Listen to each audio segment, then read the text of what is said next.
Okay, thanks everyone for joining us today on KRTD News. This is my second attempt at production today, everybody, so don't hold it against me if I get something wrong. So far, so good, Shane. Hope so.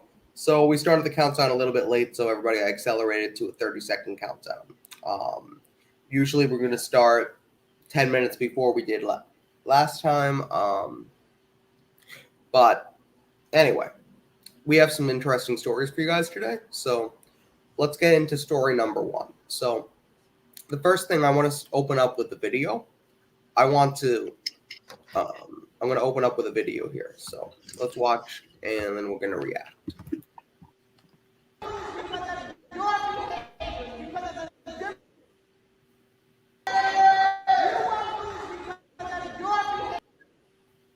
Sorry, I have the wrong video here.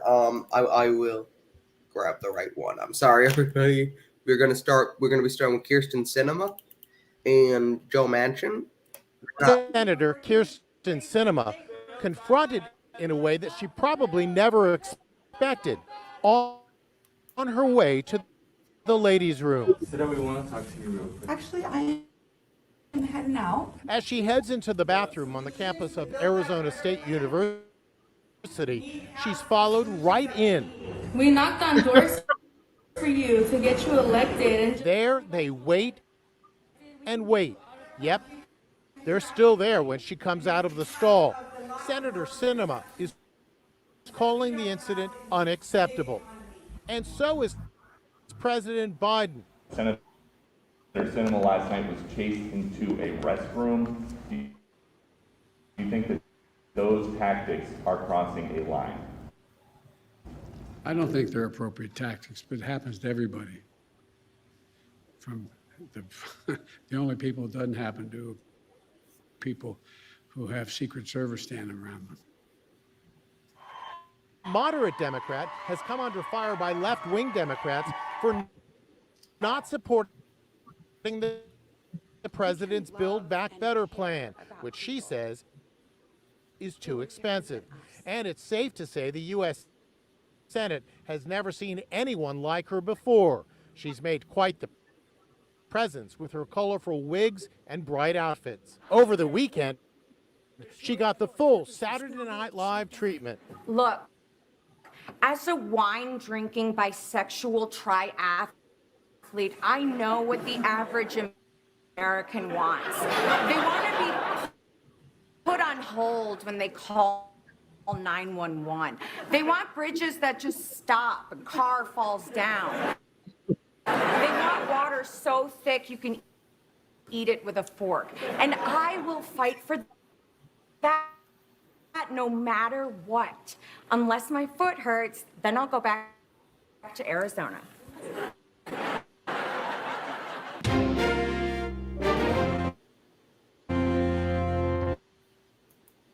Okay. So Moderate Democrat, huh? I'd like to know what their definition of moderate is. I'd also like to know what their definition of left-wing is, even within the Democratic Party, because I'm assuming, like, you even have to be careful with those labels inside of the Democratic Party, because I wouldn't call Chuck Schumer a left-wing Democrat, even for even by the Democrat standard of left-wing. Not at all. I mean, the one Democrat who was further to the left than anybody, quote unquote, to the left, was Bernie Sanders, and he's not even technically a Democrat. No, he's technically a socialist, and we all saw what happened to him during the primaries. So, I mean, the Democrats don't like, or you had told me too that there was a video clip of something saying we'll never let Bernie Sanders and people like that take control of this party. Am I right? It was a book. So there's a book out. Yeah, it's a book. There's Barack Obama, Bill Clinton, etc. in back rooms saying, we promise you this will never be the party of Bernie Sanders. We will do whatever we can to stop Bernie Sanders. I got to find out what book that is. I'd love to read it. It sounds fascinating, but they kept their promise. This is not the party of Bernie Sanders. This isn't even as much. Not close. It's not even the party of an Elizabeth Warren Democrat. This is the party of a of some neoliberal conservatives. You couldn't even get as far left. You can't even go as left as Warren, as right. That's not left enough, but you can't even go that far left in the Democratic Party and get a voice. And this confrontation that took place in the restroom, it's a very interesting tactic. It's kind of called bird dogging. You go after people that have a point of view that you disagree with or that's not popular. This was around the infrastructure bill, the Build Back Better bill, correct?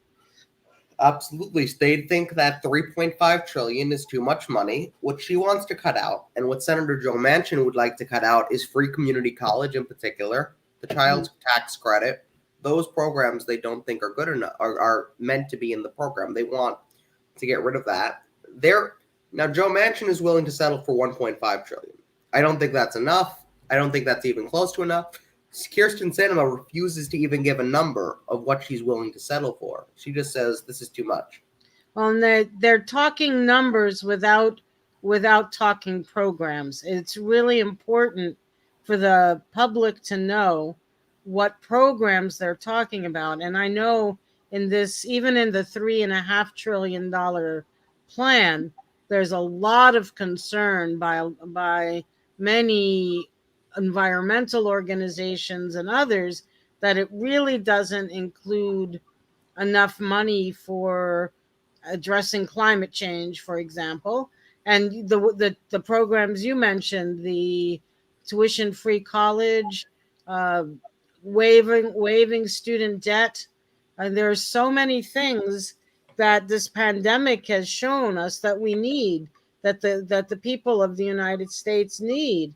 And rather than having our representatives say 3.5, 1.5, 2.5, do I hear? I'd rather they put out on the table for everybody to hear the specific programs that they want to knock out, because we have so many needs as a nation following the pandemic or continuing during the pandemic, and we need to know if this bill is going to address those. And here's where I'm at. So first of all, let's look at who the chairs are for the Budget Committee in the Senate and the House. The chair of the Budget Committee in the Senate is Bernie Sanders. The chair of the Budget Committee in the House is John Yarmouth.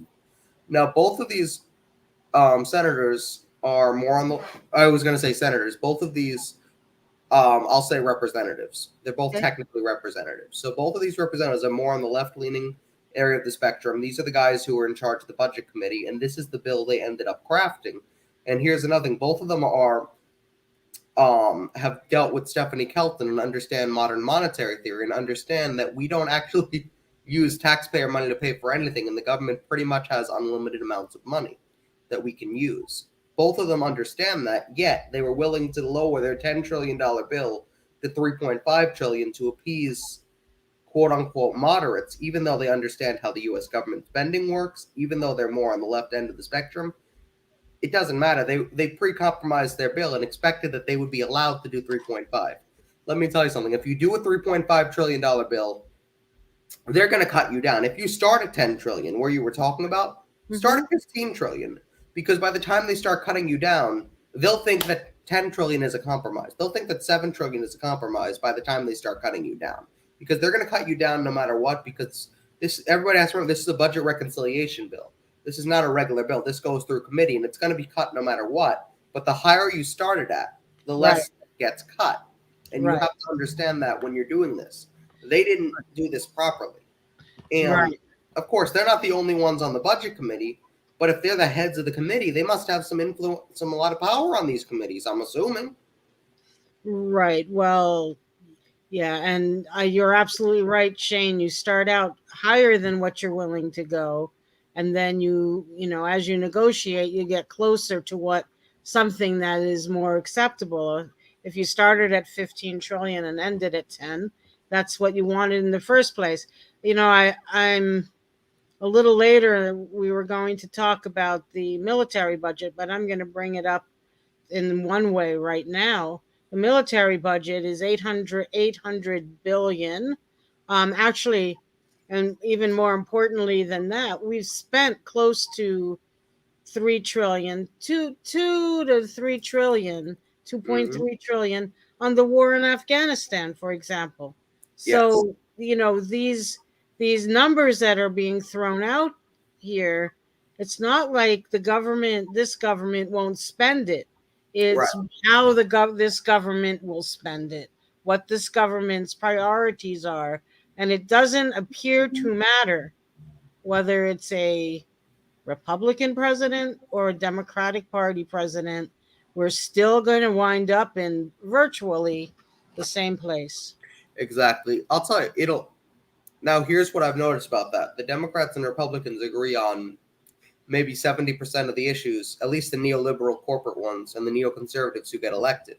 Where Mm-hmm. they're going to differ is specifically our social issues, which of course are important, but you can't forget how important the economic issues are in addition to those social issues.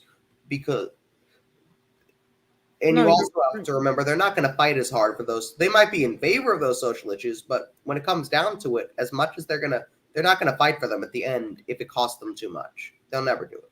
Well, and you make a really good point there, Shane. So often the social issues are addressed in order to hide or obscure the economic ones. And I've learned a word this year, Mhm. yeah, pretty much this year, that I didn't know of before, and it fits here perfectly. It's performative. Performative meaning that you can pretend that you care about people, about lesbian, gay, bisexual, LGBTQIA plus. You can pretend you care because I heard or I read today that President Biden is the first president who's going to honor Indigenous Peoples Day. I don't know if it's instead of Columbus Day, but at least in addition to. And I sat there and I said, well, that's not a bad thing for him to do, but if that's all he does, Mhm. and we're honoring Indigenous Peoples Day, and we don't, as a nation, change the way that Indigenous peoples are treated, like to cancel the pipeline, line 3 that we've talked about on this show. If we don't do any of that, these are words only. And That reminds. I had a conversation with many people during the Democratic primaries, and they asked me, "Well, if Bernie loses, you're going to vote for whoever they put in front of you, right?" Well, no. And they said, "Why?" And I said, "Well, they said, aren't the social issues important to you?" I said, the social issues are absolutely important to me, but I'm not willing to sacrifice those economic issues to get maybe some social issues, some lip service every once in a while. I'm not willing to make that sacrifice on my yeah, part. yeah, it's about more than what exactly. It's about more than the lip service. But um, where I mean, what options do we have here with So, this battling over this well, here's Build what I Back want to Better see bill? happen. So here's Mhm. what the Big Back Better Act. So here's what's happening right now. So there was a deal made with the House progressives that they would pass the 1.2 trillion, which has a lot of corporate giveaways, with the 3.5 trillion dollar bill. Since they've gone back on their word and have now said we're going to try to pass the 1.2 trillion dollar bill instead of the 3.5, or rather lower the 3.5. So now Pramila Jayapal, chair of the Congressional Progressive Caucus, I almost got that wrong, has said, okay, no problem. I have over 60 votes here, and we are going to block both. We're going to either pass one of the bills. We're either going to pass 3.5 trillion alongside your 1.2 trillion, like we said initially, or we're going to block them both, and you're going to get nothing. Now, I actually think that shows some guts on her part. Now, what I don't see, what I'd like to see is them stick to that. Because here's the thing. She says she has 60 votes. She might have 60 votes today.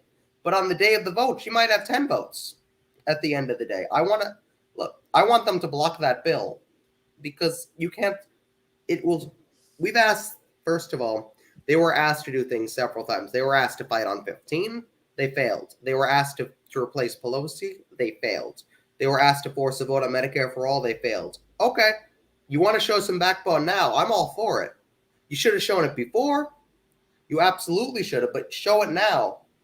And it's not necessarily because I'm in favor of progressives in the Democratic Party. It's because I want to show them that you cannot make a deal like that and expect, okay, I'm fine with getting nothing at the end of all of this. Because you know what? If they block both of them, then it shows, okay, now we have to go back to the negotiation table because Senator Sinema and Senator Manchin are not the only ones willing to block this. They have to show that some on the left, no matter if they're not on the left enough, are willing to block this if they don't get these specific programs with free college or free community college rather, and free and the child tax credit. You have to show that you're willing to shoot the hostage at the end of the day. You can't be all talk. There's so much more that's needed too. So the discussion has to continue about cancellation of rent and cancellation of mortgages and single payer healthcare, and the big one throughout the country is climate change. And those I would go back. Hmm?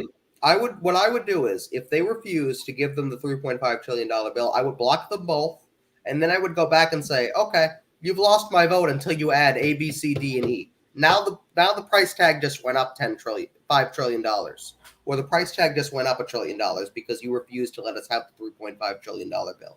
That's the kind of tactics I want to see. Yeah, well, and I'm not going to see it. I may not. I will be the first one to give them credit if they block the bill. I promise you. Maybe not the first one, but I will be one of the people who will give them credit if they hold to their word. But here's the thing. They don't have a history of holding to their word. They may just... And here's the thing. We always forget. Pelosi has a strong hold on the Democrats in the House. She may be able to get some of them. She might have 60 votes today. She needs to keep at least 30 of them, I think, to block it. And Pelosi could also go and get 30 Republicans, maybe. You never know. Yes, well, when it comes to spending, and when it comes to spending on what communities need and what people need, and I shouldn't say people and then students. When it comes to what communities need, what students need, what immigrants need, what working people need, those needs seem to come last all the time. And I think maybe you want to go to the next bit. I'm going to go to the next story here. So, yeah, and we'll see one of the reasons that this always seems to turn out to benefit those with money and those who control the parties, I should say. So let's take a look here.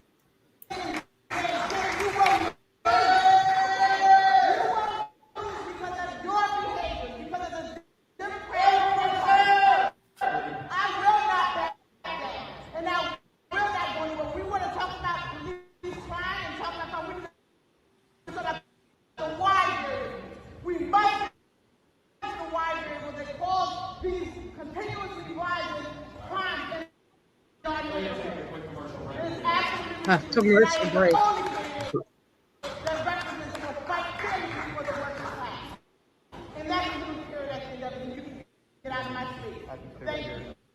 You can get out of my He's on the ballot. We will He's on the ballot. pipeline. I will defend our trans students. You are touching me and you might want to get up off of me. Thank you. You can call me what you want, but the reality of it is I'm educated and I have to travel from middle school all the way up to Alexandria because people are not paid professional wages. That is free. Boy, Our ground is what I have to do. Again, I will fight for working class Virginia. You must want to get off of me. You are now assaulting me. Get off of me.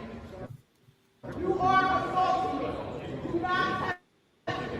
Again, I am on the ballot. Why am I not on the stage? Why am I not on the stage? Glenn, you said that I have the right to be up on the stage.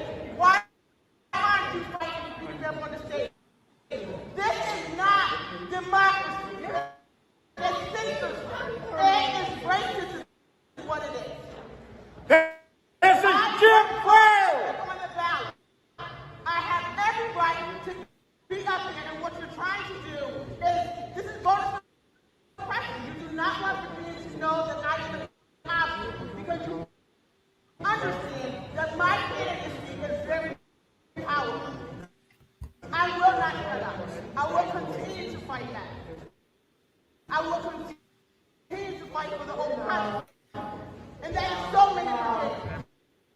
I was told that I am able, it's like saying, you know what? You can come, princess, and sit in the audience. You can pay your fare to get on the bus, just like everybody else when you sit to the back of the bus. And that's what you all have done to me. Tell me I can come here today, not be on the stage, but I can sit here and watch you all. I won't shut up. I have the right. I have the right to speak, and I will just let that when I need to get on the podium. She's on the ballot. She's on the ballot. Put her on the stage. It's racist. Wow. So you want me? Can I set the context, Shane? I'm just gonna bring us back. There we go. I can give a little context to this. That's Princess Blanding from the state of Virginia. She's with the Liberation Party in the state of Virginia. She's running for governor. She's on the ballot in Virginia, and people in Virginia can vote for her on November 2nd. She was at a gubernatorial debate on September 28th, I believe. It's the same night that there was a gubernatorial debate in New Jersey. These are the only two governor's races in the country right now. The one that Princess Blanding is in Virginia, and the one that I am in here in New Jersey. And in both cases, she was excluded from the debate. She's ballot qualified. People can vote for her. And she's excluded from the stage. She got in, and she made her point. On September 28th, I was excluded from the stage as well, because I know I'm not 100% sure of the reason in Virginia, but because I talked to Princess Blanding and her campaign manager Shane Collins last night, and That's funny. They don't have an actual Shane, not Shane. What am I? Wait. I'm not sure if it's Shane. I think I was using. I was like, that's very close to my name. Yes, it is. It is. I may be mixing it up. I'll check it out at the next break. But anyhow, in New Jersey, the reason is very clear. The reason is that in order to qualify to be in the debates, it's not enough to get on the ballot. We gathered all the signatures, had all the support necessary to be on the ballot as a Green Party candidate for governor. But we were required to raise $490,000, just $10,000 shy of $500,000 to qualify to be on the debate stage. So we held a debate outside. Well, not a debate. People watched the live stream, fed me the questions, and I answered all the questions that were being asked of the gubernatorial candidates. Governor Murphy, Democrat, Jack Ciattarelli, Republican. And we had to do it from the outside because we couldn't raise basically $500,000. I don't know how you feel about that, Shane. I'm, as a taxpayer and a voting somebody who could vote, I know how I feel about it as a candidate. But I would be pretty upset. I don't think that's right. Now everybody forgets this didn't. It used to be different. In 1999 or 1998, Jesse Ventura was running for governor, and he got into the debate stage somehow. Well, he was mayor first, but he did get onto the debate stage, and guess what happened? He won the election. Yeah, because people got to see who he was, and they say, "Oh, I know that man," and they got to hear him speak on the issues. You're absolutely right. Mm-hmm. And everybody forgets he's more moderate than I am, but everybody forgets Ross Perot. He made it onto the debate stage.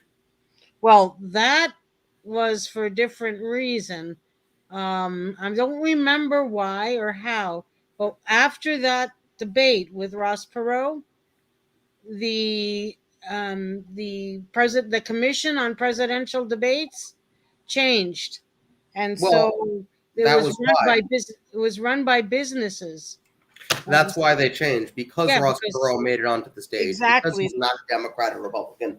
And they exactly. were afraid that if he could do it, what if somebody else did it and actually won?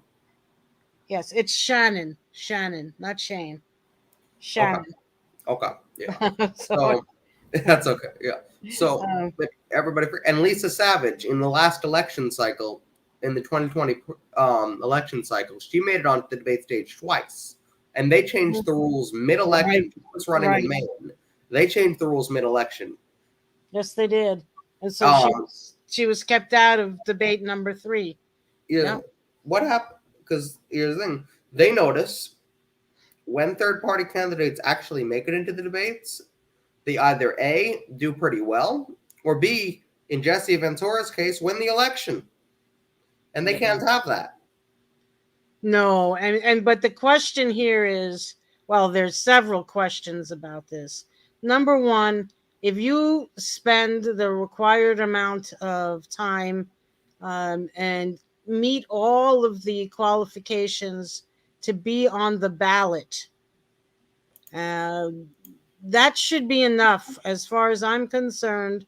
The rules should be all ballot qualified candidates should be allowed to debate. And there should not be legislate. This was a legislative initiative in New Jersey. It's the number. I ran for governor back in 1997 as well. The number then was 210,000. Was very high in 1997. But they This seem is, to have doubled it or more. yeah, because they keep raising the maximum amount that an individual can contribute. So now the maximum amount is 44,900. So you add 100, you multiply by 100, and you get your limit. But yeah, as they keep raising it, it just leaves people like myself and the Socialist Workers Party, the Libertarian candidates, leaves us all behind. And I read an article yesterday or the day before. The two gubernatorial candidates, Murphy and Chitterelli, have already spent $58 million on their advertising and their campaign. And I think we spent more than what was reported on in the newspaper, but I think they probably got their figures before we filed again. But we'll be we'll be really excited if we spend $12,000. That's a drop in the bucket for 58 million, and that's basically how the votes go too. Millions for the two major parties or mainstream parties. Well, here's the thing: if you were also guaranteed media coverage, maybe you could reach the $490,000 threshold. But they Mhm. they don't even allow that. Well, okay, so we're gonna put it at 490,000, but we can't promise you the media will cover you. No, we can't. In fact, I learned, and I want to go back to Princess Landing for in a minute, but we learned last year during the campaign that there are some unwritten rules and unspoken rules in campaigns. And those rules are, if you are a media person and you interview a Liberation Party person like Blanding, or a Green Party person like me, you're then denied access to the Democrats and Republicans. So you don't want to lose, as journalists, many reporters don't want to lose that access. So there is as big a part of the machine politics as the politicians themselves. Well, And here's the that's, problem: yeah. corporations are able to create those incentives Mm-hmm. because they're allowed to make rules like that. What happens then is they're allowed to make those rules, but independent media can interview. During the 2020 primaries, I talked to Democrats, I talked to Republicans, I talked to Greens, I talked to Libertarians, I talked to Socialists, I talked to Independents. Nobody can deny me. But if I were to work for MSNBC and I were to do an interview with you, then they can deny me because that's one of their rules. Hmm. Independent media doesn't have those rules, but Thank unfortunately, we goodness. also do not have the platforms. Right. Even the biggest among us, like the Jimmy Dores and the Kyle Kalinskis, etc., we don't have the platforms to compete with independent media. I mean, with mainstream media. Even among the biggest among us, cannot directly compete. No, because how much money do you think they have for their annual budgets? Oh, few hundred million Yeah, at least. we're excited as a Green Party campaign this year that we're going to have enough money to run some radio ads, some TV ads, some Facebook ads, that we've raised enough money to do that. But that's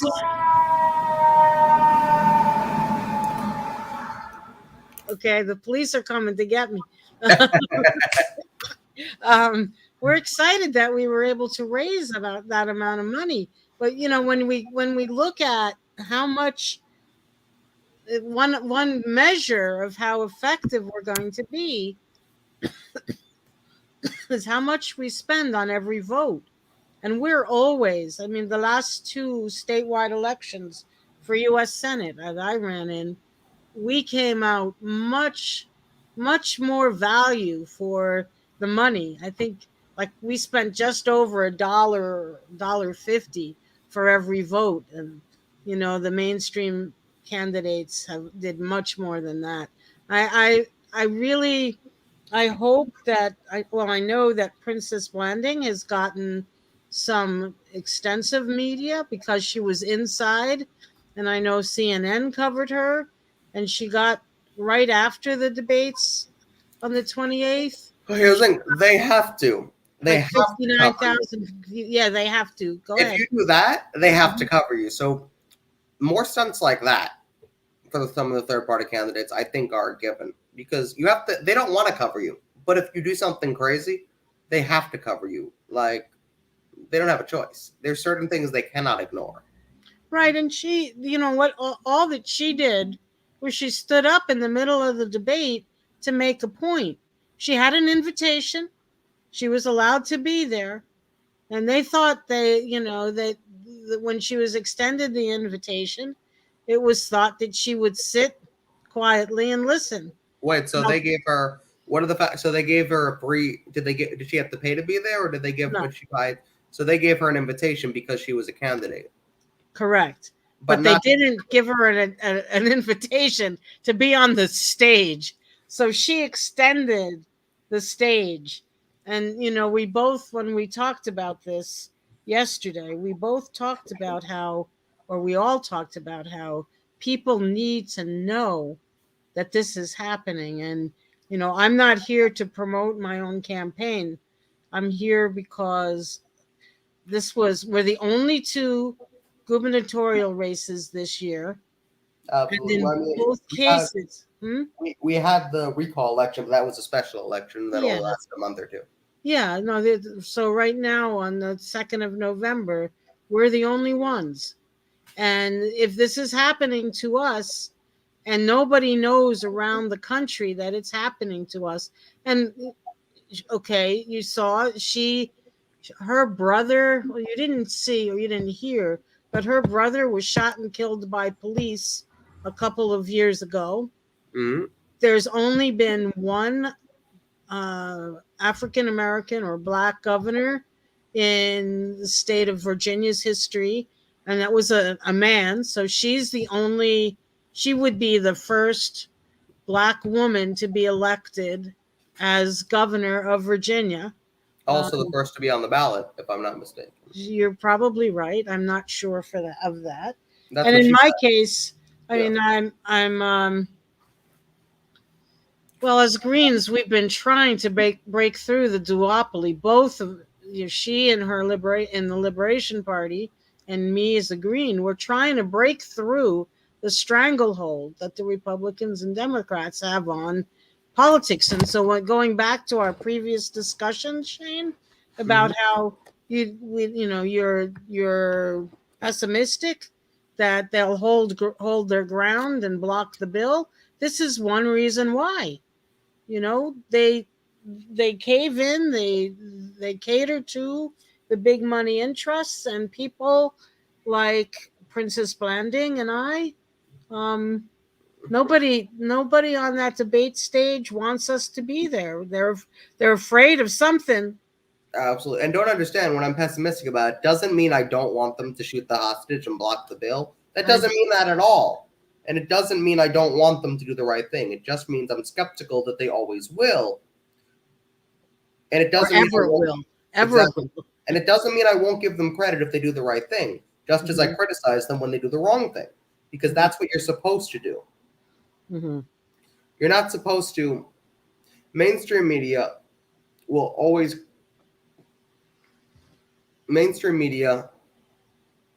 criticize or give credit to the same people, depending on the station.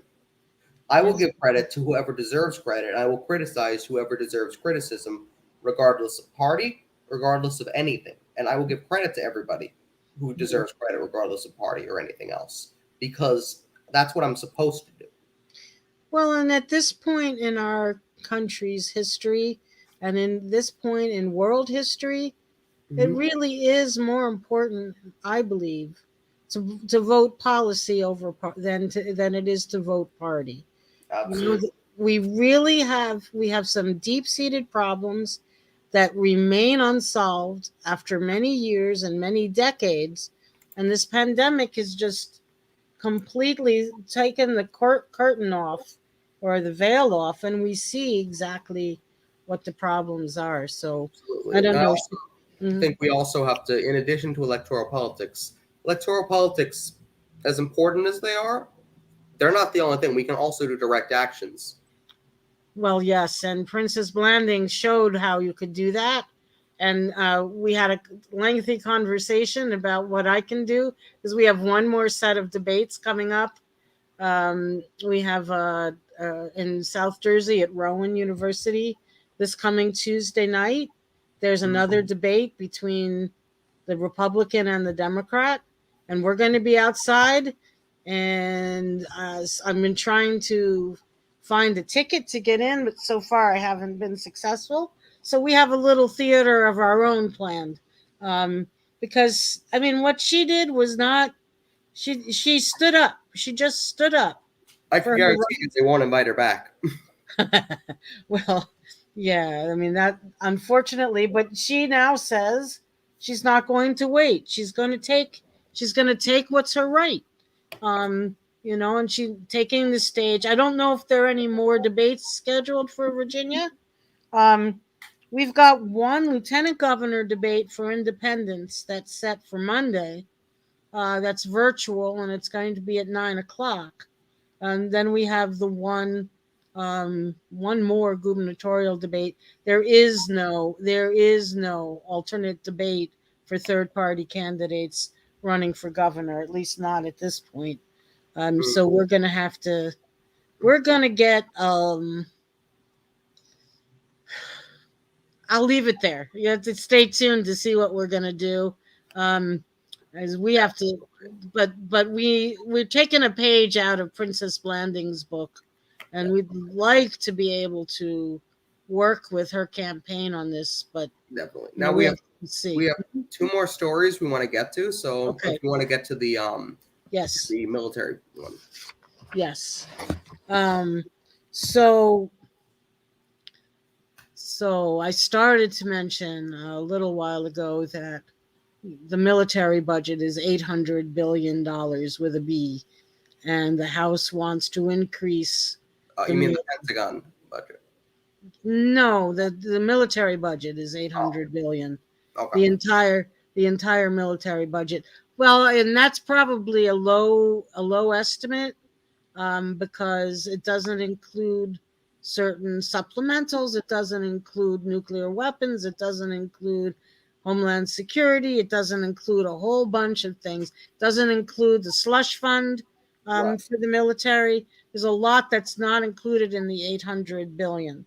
But yeah, this particular bill that was introduced just a few days ago for the 2022 National Defense Authorization Act was directed towards Pentagon spending. You're absolutely right, Shane. And the amendment to the bill was to cut Pentagon spending by 10%. 10%. Our campaigns, Howie Hawkins' campaigns, last year we were calling for 50% or 75% cut in the military budget. So that would include the Pentagon as well. 10%. What do you think, Shane? Did it pass? No. No, it got This is time defeated. too. Everybody forgets. We did this already. Bernie Yes. Sanders did a 10% amendment maybe 6 months ago. Yeah, he did. Yeah. Somehow got Chuck Schumer to sign on to it. Doesn't matter. But didn't get him any more votes. And that failed. And it was only for the Pentagon budget. Right. And the result of this was 142 rather in favor, and 286 kind of doubled up the opposition to just a 10% cut. So we really are no closer to getting both the Democrats and the Republicans to understand that our military budget or our Pentagon budget is bloated, and we have so many other things we can do with that money. Here's the problem. There are some who understand. They're in the minority, and they don't have the votes to get it done. Right. And they don't have the backbone to try to force it. That is right. And you have to give people credit for, in theory, being in favor of the right thing. We really do. Well, yeah, the 142 who voted for it, for the 10% cut, the national peace groups, nonprofit peace groups like New Jersey Peace Action, or not New Jersey Peace Action, but Peace Action nationally, they're calling for people to check out to see how their representative voted. And if their representative voted in favor of it, of the cut, the 10% cut to the Pentagon budget, they're asking that people call that representative and say, thank you for your vote. And if they voted against the 10% cut, they're asking that people call their representative to say, how could you not vote for the 10% cut? Absolutely. Yeah, I mean, I think 10% is just a token gesture. It is. But if we can't even get 10%, there's no chance of getting 20, 30, 40, 50 at all. That's correct. But let's take a look at the other factor. Now, this is the factor I hate to bring up, but it's a fact. In some states, let's say for Massachusetts, unfortunately, the military things provide jobs. So the people there, the senators there, have to directly worry about that. Now, if we can fix that, so those are not the only jobs, or they have something else that we can replace those with, or something that we can do, that may free up some more votes. So we have to look at the systemic issues in these things. But we've also had multiple studies done that show for every dollar spent on the Pentagon budget, you create X amount of jobs. But if you spent that same amount of money in education, communications, healthcare, you create many more jobs. So it's not only it's imperative that we provide for a job transition for people who would lose their jobs should some of these military contractors not be asked to produce as many drones or tanks or whatever it is. But we can figure it out. We can work it out so that there are more jobs for these same workers. Absolutely. In peacetime. Now, let me just quickly say there were two other amendments that were put forward. One was to try to restrict the Department of Defense from transferring certain extra military property to federal, state, or law enforcement agencies throughout the country.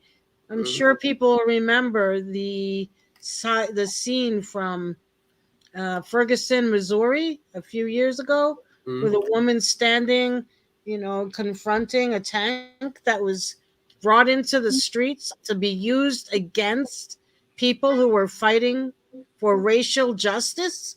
Oh my God. Yeah, and You so raised an interesting point. We're in peacetime. We're not in wartime. We don't need to spend this much. We're not fighting a major war. We're fighting a bunch of nonsense wars. It's not like there's an immediate threat and there's some dangerous thing at our doorstep that we have to deal with right now. There isn't. There's no huge war coming to the U.S. tomorrow morning where we have to have billions of dollars in the military. Because it's when we're in war times, things are absolutely different, but we're not in war times, and we have to acknowledge that in order to say, okay, you know what, we're in peace times right now, and we can't spend like would spend if we were in World War II. yeah, I mean, some would argue, and this is um, today is October 8th. Yesterday was the 20th anniversary, if you want to use that word, of the beginning of the U.S. war in Afghanistan. And we all know in the last month that things have changed drastically in Afghanistan. There's still a military presence there, but things have changed. That there's also this month is being used. There's a war on terror, quote unquote, war on terror film series being shown throughout the month because yes, you say, Shane, that we're not in a major war, and yes, you're correct. But remembering back to 9/11 of the year 2001, 20 years ago, we were embarking on the so-called war on terror, and we still are supposedly fighting a war on terror, but we're fighting a war on terror, with bombs, with tanks, and And everybody forgets we also play puppet master. We arm Al Qaeda against ISIS, and ISIS against Al Qaeda, and this one against that one, and we facilitate these mini proxy wars that we create. So we're arming the people who we're trying to stop. I don't get it. well, there's only one way to look at that. And Colonel Smedley Butler from way back in the early 1900s said that war is a racket. Yes.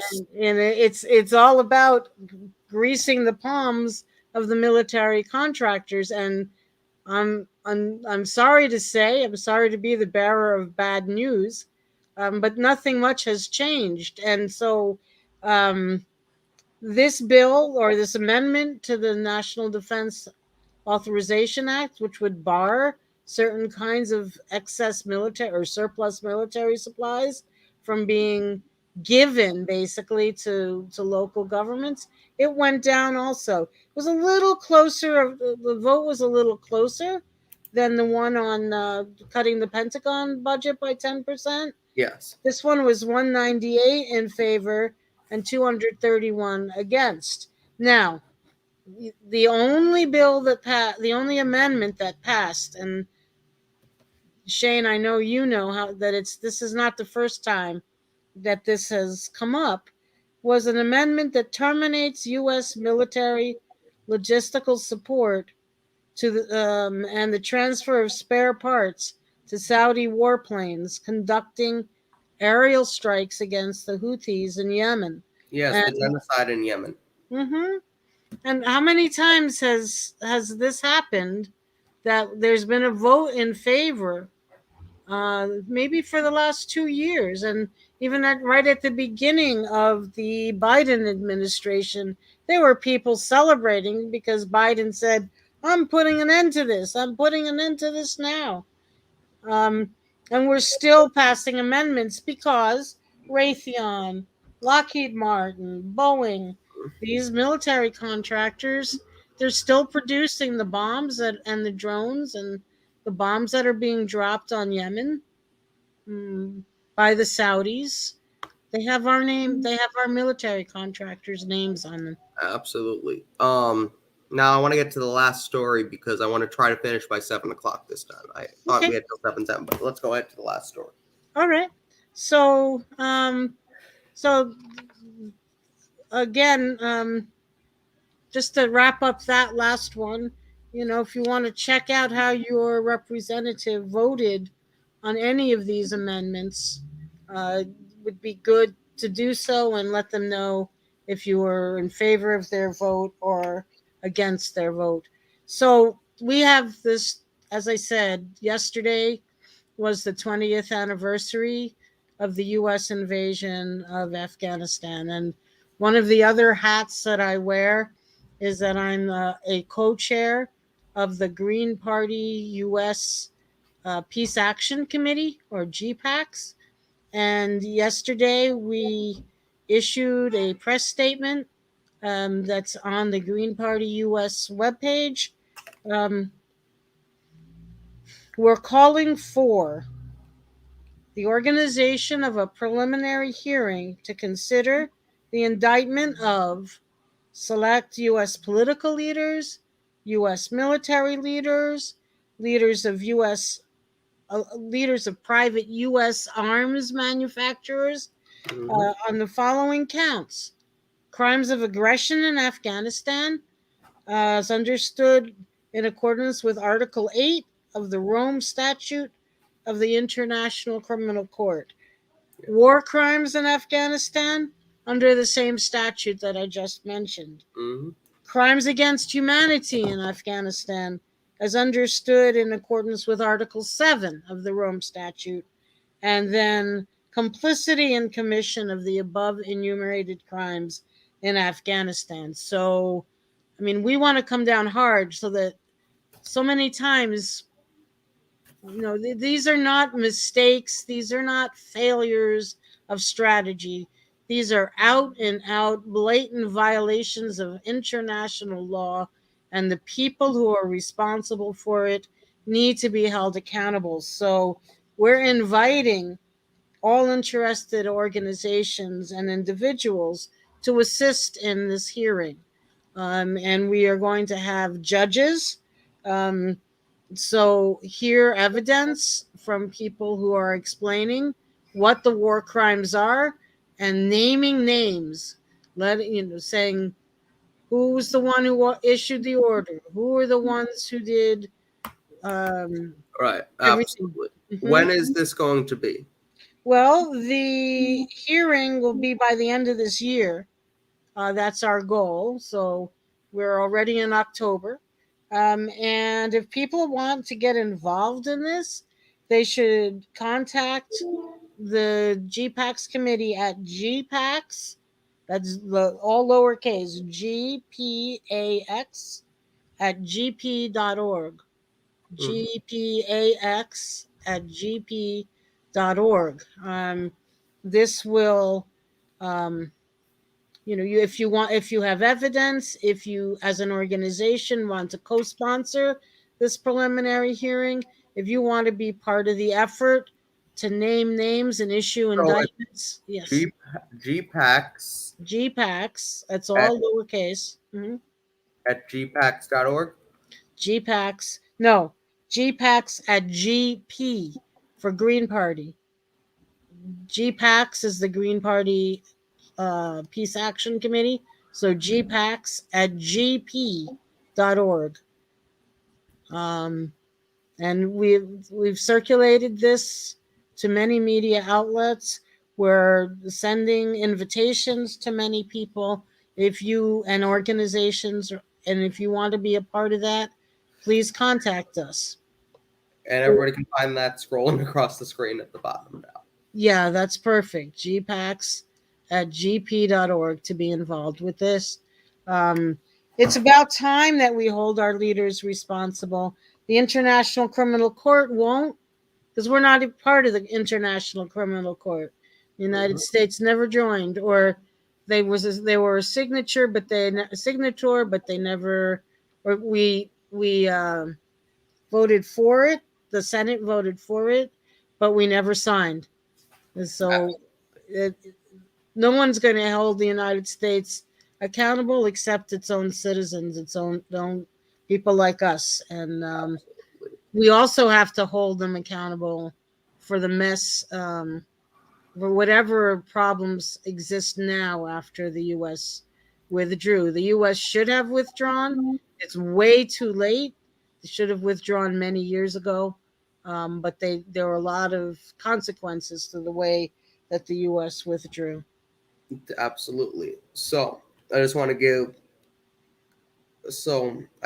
everybody a preview to what's happening, the next two interviews that are happening on the channel, and then we're going to start wrapping up.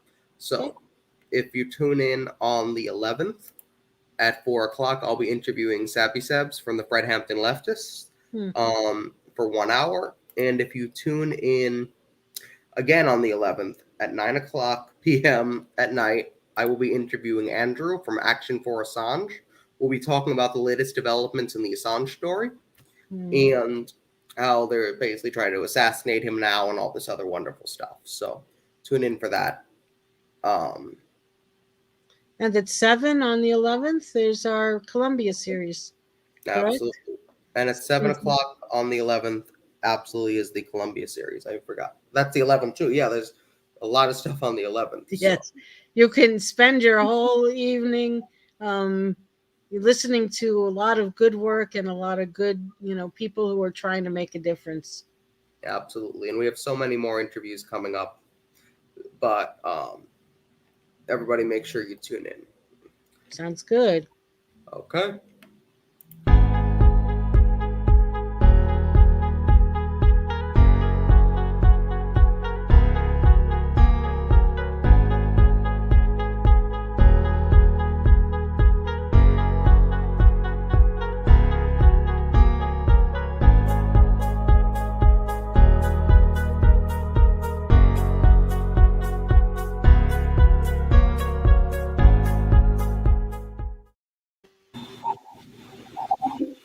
Thanks for joining us today. Bye.